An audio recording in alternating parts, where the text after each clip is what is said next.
What's up everybody, I'm Seth Fowler, and today I'm taking a look at the sneaker releases in the first half of October and whether I think they're going to sit or whether I think they're going to sell. Thanks so much for tuning in today. Make sure to hit that subscribe button down below if you haven't yet. Also make sure to give me a follow on Instagram and on Twitter at RealSethFowler. But with all of that out of the way, let's get into it. If you aren't familiar with my Sit or Sell series, basically how it works is twice a month I take a look at the sneaker releases in the first half or second half of that month. I give you guys the release dates for each shoe and then let you guys know what I think about each sneaker. And then once I'm done with all of that, I let you guys know whether I think each shoe is gonna sit or whether I think it's gonna sell out. Of course, this goes without saying, but don't base your buying decisions on this video. Buy a sneaker because you like it and not because some random guy on the internet told you to. But now that we've got that disclaimer out of the way, let's jump right into the video. So starting things off on October 1st, we've got the Nike Zoom Fly SP Flyknit in black. I'm gonna be honest with you guys, I really don't have much to say about this sneaker. It's just a Nike Zoom Fly SP in Flyknit. It's definitely not a bad looking shoe and one that I think a lot of people will be interested in, but I don't think there's that much new going on for people to really want it. If you are looking for a Flyknit Zoom Fly SP, this is definitely a good way to go because the black color is so neutral and so clean, it's definitely easy to rock. But with that being said, I don't think the interest is that high with this sneaker, so for that reason, I think it's gonna sit.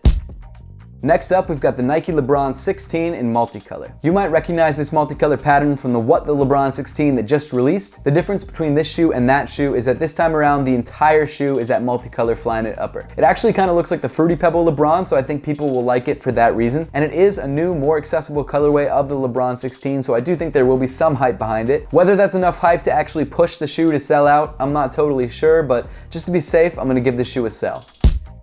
Following that up, we've got the Nike KD 11 Championship. This is a pretty much all dark gray and black sneaker in honor of KD's most recent championship. It's almost got this white, black, and gray marbled outsole, which is something I haven't seen on the KD 11 yet. And overall, it's definitely not a bad looking shoe. It's something that if I was interested in the KD 11, I might actually pick up. But I just don't think the KD 11 has been doing that well for Nike. I think it's just kind of a boring shoe that no one's really that excited about. I've been hearing mixed reviews about the performance from different people, so it's not really a shoe I'm looking to actually play basketball in. And even though it is technically a special edition of the sneaker, I don't think many people are that excited about it. So I feel pretty safe in saying that I think this shoe is probably gonna sit. Next up is the Nike VaporMax Run Utility. Last month we had a women's only white version of this sneaker, which I didn't actually mind the look of. And for me that's saying something because I'm really not a fan of the Nike VaporMax. But I've got to say, I think with this particular colorway of the shoe, Nike has somehow regressed and I just don't like this sneaker at all. I don't know what it was about the previous version of the shoe that I liked. Maybe it was just the colorway, but for whatever reason, this triple black version of the shoe is just not it for me. I also think the VaporMax hype has died down a little bit, so for that reason, I think the shoe is gonna sit.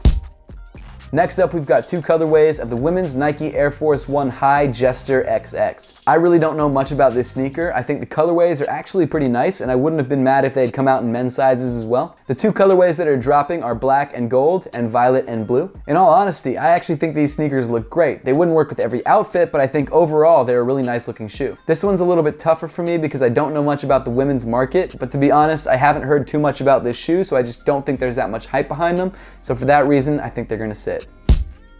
And finally, rounding off October 1st, we've got the Air Jordan Legacy 312 in red. For whatever reason, this Jordan Legacy 312 drops the Don C branding, which doesn't make sense to me because I thought this was his sneaker. And now the shoe is just kind of like a weird hybrid that's coming out in like kind of a crappy colorway. I was never really a fan of this sneaker. The only colorway that I even sort of liked was the Hot Lava colorway. But this colorway is just so boring, and I think the reason the other colorways sold out is because they had the Don C branding and now this doesn't. So I just really don't see anyone running out to grab this sneaker. So for that reason, I think it's gonna sit. Moving on to October 3rd, we've got two huge releases, two different colorways of the off-white Nike Blazer Studio. These shoes were originally supposed to drop at the end of September, however they were moved to October 3rd for whatever reason. You've got two different colorways of the sneaker releasing on the same day. There's a Grim Reaper colorway, which is mainly black and white, and then there's the All Hallows Eve colorway, which kind of looks like a creamsicle. The off-white Nike Blazer was one of my favorite original The 10 releases, so I'm really excited to see it come back in two new colorways. And to be real with you guys, I'm definitely going for both colorways, no questions asked. However, if I have the choice to decide between the two, I'm gonna go black and white. The All Hallows Eve colorway is fine, but I'm not really a huge fan of orange, and I just don't think the way that this colorway was done is the best way it could have been done. So again, if I'm given the opportunity to buy it, I will, but it's just not as nice looking as the black and white colorway. And of course, because this is an off-white collaboration, both colorways are definitely gonna sell. Moving on to October 4th, we've got the Nike VaporFly 4% Flyknit in bright crimson. This is a shoe that a lot of people have been waiting for, and I believe some influencers and runners have actually been gifted the shoe early. And like the original 4% release, the resale prices of this shoe as of right now are pretty high. From what I've heard, the shoe is unbelievably comfortable, and the red colorway on the sneaker does look good. So because of the fact that it's a pretty limited performance sneaker that everybody seems to want, you can expect this shoe to definitely sell out. Continuing on to October 5th, we've got the Nike Kyrie Low 1 in triple black. In all seriousness, this is just a triple black colorway of the Kyrie Low 1. Nothing really else special about it. I'm not particularly excited about this sneaker, and I don't think anyone else really is too. So because of that, I definitely see this shoe sitting.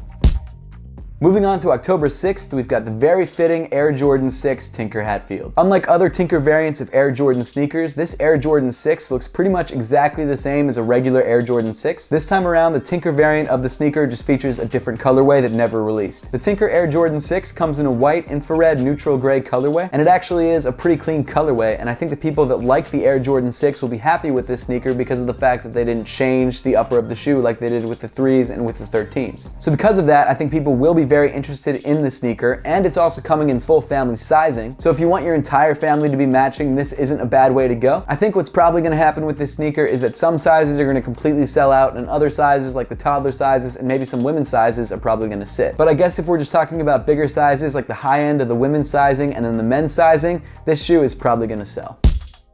Following that up, on October 10th, we've got the Nike Air Max 95 LA versus New York. The concept of this colorway is based around the rivalry between LA and New York City. A majority of the sneaker is covered in black, however, one side of the pair has Knicks colored lacing, and then the other side of the pair has Lakers colored lacing. So you get sort of an orange-blue side and then a yellow and purple side. I actually think the concept is pretty cool, and I don't think the sneaker looks bad overall. Not something that I'm personally going to pick up, but I think a lot of people will be interested in this shoe, especially if they live in New York City or LA. So because of the pretty decent storytelling behind the sneaker, I think this shoe might sell out.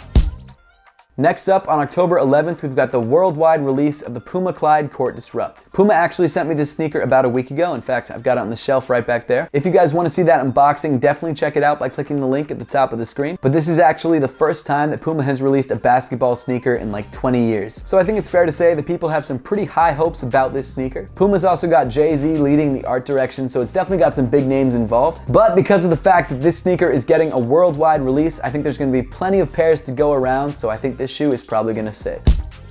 Moving on to October 13th, we've got the Nike Kyrie 4 Halloween. This is actually a pretty interesting colorway of the Kyrie 4 in that it's all black with sort of green slime accents. I actually think the sneaker looks pretty cool, and I know a lot of Kyrie heads are drooling over it. I honestly don't know how limited this sneaker is going to be, but I would assume that it is going to be relatively limited. And based on some of the other themed Kyrie releases that we've had earlier this year that have sold very quickly, I think the shoe is going to be no different, and I think it's probably going to sell out. And then rounding off October 13th, we've got the Air Jordan 8 White Turbo Green. I'm not personally a fan of this sneaker, and it's not one that I'm really planning to pick up. It's not a bad looking colorway, and I do think there are a lot of people who are actually pretty interested in this shoe. I do like the colors that they used on the shoe, and I think it's definitely sort of a fresh take on the Air Jordan 8 that we haven't seen in a while. And because of that, I think a lot of people are going to be into it. So for that reason, I think it's going to sell. And then finally, rounding off the list, on October 15th, we've got the Adidas Harden Volume 3 in black and gray. The Harden Volume 3 was just recently announced, and to my knowledge, this is the first colorway to release. This is definitely a more simple, reserved colorway of the shoe because, of course, it's black and gray. From what I've heard, the Harden line does seem to be relatively successful, so I wouldn't be surprised if people go out and pick up this shoe. But let's be honest, because it's a more plain-looking performance basketball sneaker, I think it's gonna sit. That pretty much wraps up the video for today. I'd love to know your thoughts on the sneaker releases in the first half of October and which shoes you're looking forward to most, so make sure to leave those comments in the comment section down below. As always, thank you so much for watching. Please make sure to give this video a thumbs up if you liked it, subscribe down below if you haven't yet, and I'll see you all in the next one.